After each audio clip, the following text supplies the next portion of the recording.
Binomial expansion. Expand and simplify 2 minus a quarter x raised to power 6 up to the fourth term. Hence, use your expansion to solve 1.96 raised to power 6 correct to 3 decimal places. First thing you're going to do is to get the coefficients of power 6 from the Pascal's triangle. Coefficients of power 6. We're only interested up to the fourth term, so we're not going to get all the coefficients.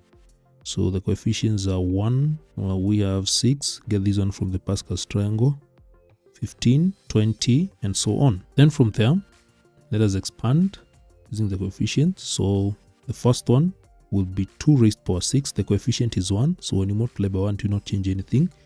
So you have 2 raised to power 6. Then the second term is negative a quarter x. So we introduce it there. This one will be raised to power 0. We go to the second term. The coefficient is 6 multiplied by 2 raised to power 5. Notice the power reduces from power 6 to power 5. Then the second term, the power will continue increasing. So it is negative quarter x. So it was power 0. Now it will be power 1. We close this one. That term have 15 as the coefficient multiplied by 2 raised to power 4. You notice what is happening to the first term. First term is 2. Starts from power 6, then to power 5, then to power 4. It keeps on reducing. The second term, which is negative a quarter x, starts from power 0. It increases to power 1. So the next one here will be negative a quarter x power 2 plus.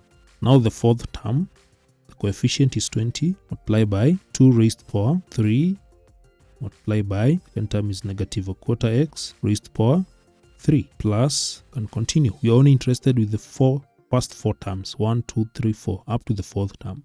So I want you to note what is happening to the first term. It is decreasing from power 6 to power 5 to power 4 to power 3. Then what about the second, from power 0 to power 1 to power 2? It increases to power 3. And then you can see the coefficients. Now let us simplify. So this point you're going to use the calculator. So 2 multiplied by negative a quarter x raised to power 0. That will 2 raised to power 6. That will give 64. Then the second, 6 multiplied by 2 raised to power 5. Then multiplied by negative a quarter x. Use a calculator to do that. That will give negative 48x. That term, 15 multiplied by 2 raised to power 4. 2 raised to power 4 is 16. Multiplied by a quarter x. Don't forget you're squaring everything. Quarter x, so that will be 1 over 16 x squared. When you work out, you get 15 x squared. The other one, 20 multiplied by 2 cubed. 2 cubed is 8. Then multiplied by negative a quarter x raised to power 3. That will be 4 cubed. That will be 16. 64. That will be 64. Quarter x cubed will be 1 over 64x cubed. So when you work out that using a calculator, you will get, that will give a decimal. So you have 2.5x cubed. So that is a simplified expansion. We've done that. We have simplified up to the fourth term. Hence, use your expansion to solve 1.96. So we have 1.96 for 6 correct to 3 decimal places. So we can split this one and write this one using 2 terms. 1.96, can write it as 2 subtract 0.04. The same thing, raised to power 6. And then we can equate this one.